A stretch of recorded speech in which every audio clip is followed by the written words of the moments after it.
Joe Rogan was kicked off the UFC show. Now, was that because of all the bad words that he said, or is that because of a scheduling conflict? Now,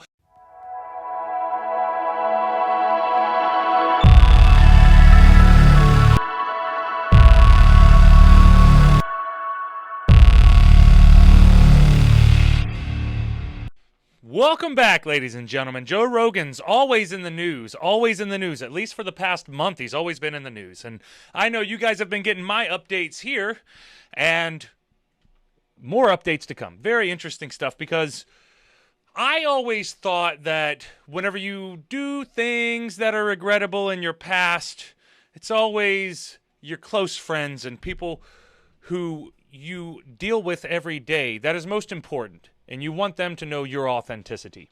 And I think that this is an interesting thing, because none of us know Joe Rogan personally.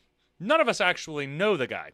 We're all doing commentary on things that we're not necessarily fully informed on. And this is a big thing when it comes to context, because context is always key in almost anything that you're dealing with. I mean, there's some things that are very, very obvious. But context is key when it comes to these types of things. And Dream and I went over one of his videos last week with all the controversy where he had the N-word controversy. And people were trying to build up Joe Rogan as a racist. And most of us don't really think of Joe Rogan as a racist. He said dumb things in the past. He said some foolish things. And there's a lot of things that you can't really paint in a good picture, in a good light. But the thing about it is, the most important thing that we all have to remember is, we're not close friends with the guy, so we don't actually know what his intentions are. But one of the big things that can help you in figuring out exactly what's going on with all of these things, because it's hard to tell what's going on with all of these things, especially when the media and the news, when they have their way of pushing things. How do you tell who is what? Is Joe Rogan actually what he is, or what, and all these types of things? And I was wondering, we were sitting back and wondering, all these people that Joe Rogan has helped in his past, not really saying anything. Now, there's a few people who are kind of putting out their words, like we covered The Rock last week, and The Rock came out and supported Joe Rogan until the N-word debacle came out, and then The Rock backed off like, oh shit, bro, that was a little bit heavier than what even The Rock was expecting. So even The Rock backed off, and you didn't really see too much support. But at the UFC, we got Israel Adesanya versus Robert Whittaker for the I don't know if it's championship or not, but it's the main event of the UFC, and it's going to be a really good fight. And I wonder if Johnny Knuckles, is it Johnny Knuckles? Damn it. Bobby Knuckles. See, I haven't been keeping up with UFC here recently, man. I got to catch up. But I'm going to see the fights tonight. So I'm recording this tonight. We're going to release it on Sunday. So, hey, we're a day late and a dollar short, baby. But the news is coming. Joe Rogan was kicked off the UFC show. Now, was that because of all the bad words that he said, or is that because of a scheduling conflict? Now, the UFC and Joe Rogan have said that was a scheduling conflict, but people are conspiracy-minded, and they're saying that, I don't know, ESPN and Disney does own the UFC now, and that pay-per-view is going to be run on their channel, and I don't know if they like Joe Rogan right now. Doesn't seem like they like Joe Rogan right now. But let's see the opinion of someone who actually knows Joe Rogan and knows him personally. Let's see what their actual thoughts are on the matter, and seeing if Joe Rogan and how Joe Rogan is in the real world. So we have Israel Adesanya. He is a UFC fighter, one of Joe Rogan's friends, obviously. And we're going to see exactly what is his opinion on the whole Joe Rogan debacle, and how's it going with him.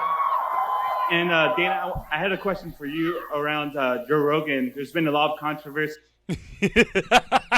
Now you see Dana White. Dana White automatically is like,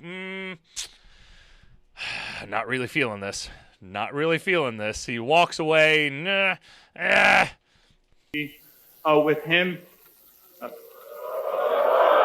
First off, let me take this one. Hold up. I'm black. I can take this one. Look. Okay. Man, Izzy's like, hold on. I've been hearing. See, now one of Joe Rogan's friends have the opportunity to speak in a public situation. Let's see what he says. What does he think? What does Israel think? What were? No. There's a lot of cunts in this game. There's a lot of snakes in this game. I've been in this fight game since 2008. And Joe Rogan is one of the nicest, coolest, humble motherfuckers I've had the pleasure of working with. Understand that. And you know, it's just, fuck the noise, man. You know what they're trying to do. You can't control them, man. You know what they're trying to do. See, most of us know what they're trying to do. That's the thing. You know what they're trying to do. You know what they're trying to do. And they're riling up a lot of people who would probably be riled up if you put any type of news in front of them. I mean, there's just some people who react that way. But Izzy ain't having it. And he's got the biggest platform in the world right now. So that's my nigga, Joe Rogan. Fuck the noise. and if that wasn't fucking insult to injury, he just put it over like a motherfucker. And look, and then he not only that, but he mic dropped the shit out of it too. What they're trying to do. You can't control the man, and he's got the biggest platform in the world right now. So that's my nigga, Joe Rogan. Fuck the noise. I mean, you can't. I mean, that's you see how he feels about it, huh? You see how he feels about it. That's one of his friends. That's somebody who personally knows the guy, who actually knows the guy. Going off that, what was the advice would you give to Joe Rogan to shut out all the noise around him? Do what I said. Fuck the noise. Just keep doing you, Joe. Have some mushrooms. Keep doing you. There are lots of ways to support. Have some. Keep doing you, man. Go have some mushrooms. Go have some DMT. Go do your thing. Just go do you, man. Don't be worrying about all this bullshit. We know what it is. Everybody knows what it is. We all know that it's all bullshit. We all know that it's bullshit. And if you don't know that it's bullshit, now you know. Now you know. Now you know.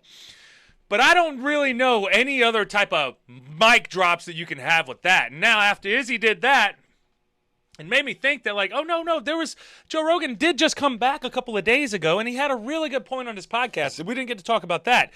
And I think that this point that Joe Rogan brings up is way more important than what we normally give it credit to, because he probably has the best example of what and why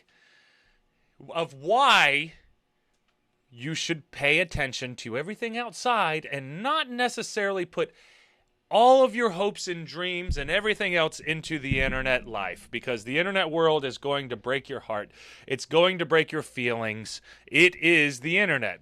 But Joe Rogan had some smart things to say over here. We'll check out old Rogues and see what the old Rogues had to say about all of the crazy controversy going on. And it shouldn't be too much of a surprise. I mean, it is Joe Rogan, but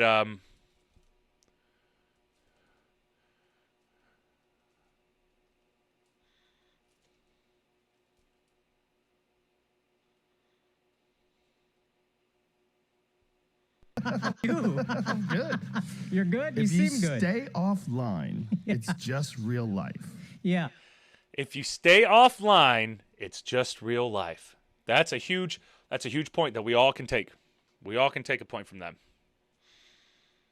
Sorry. I'm on the TMZ website, and the TMZ website's the shits. But this is our global news headquarters, so. Yeah. TMZ, you just baby. have to stay offline. And real life is people who know you, and you're a great guy. Yeah, you just. Yeah. Life Izzy goes just on. backed him up on that. Yeah. Izzy literally just backed him up on that. Israel Adesanya. Like, just because that video had always been out there. Right. It's like, this is a political hit job.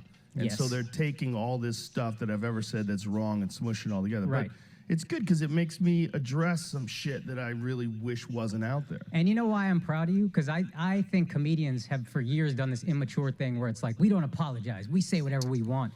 You can apologize if you say some wild shit, and we've all said some wild shit, and you apologize and own that it's wrong. Good for you. You should apologize if you regret something. Yes. This idea Yeah. that you should never apologize. Yes. Like if you regret something, I don't. Like we had this conversation. Apologize if you're sorry. If you want to apologize, apologize. I don't even understand the people who are angry.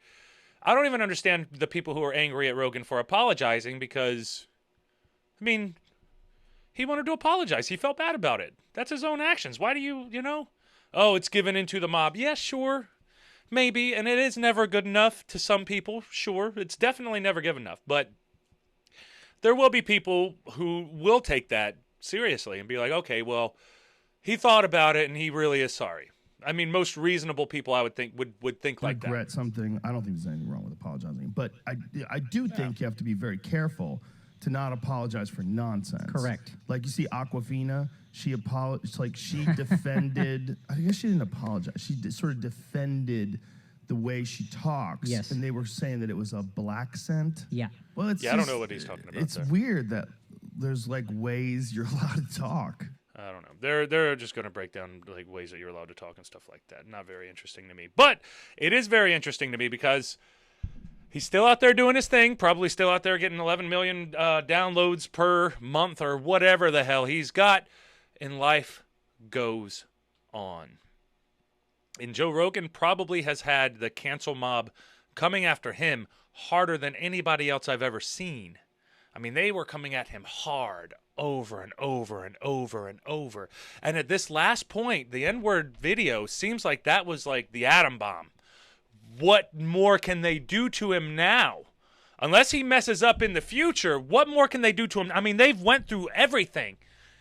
And that's what they found. What more can they do? What worse can they do? I don't know. Maybe they could take him off of the UFC card from this past weekend? Maybe. But they did say that was scheduling conflicts, and sometimes scheduling conflicts happen. Do you guys really think that Joe Rogan was taken off the UFC card, or was it really scheduling conflicts? That's what I want to know. Anyway, guys, with all that being said, at the end of the day, I think one of the most important things that we can do to remind ourselves to stay on track and to stay as positive as we possibly can is to remember the internet is the internet. Go outside and enjoy your real life, guys. Go out there and enjoy your real life. Get a pet, get a dog, get a cat. Go out there and those things will make you feel so much better. Unless you're not an animal person, then I'm sure you can play some video games or find something to occupy your mind. But do something other than getting on the internet and yelling and screaming about things you don't like, because that is stressful, guys.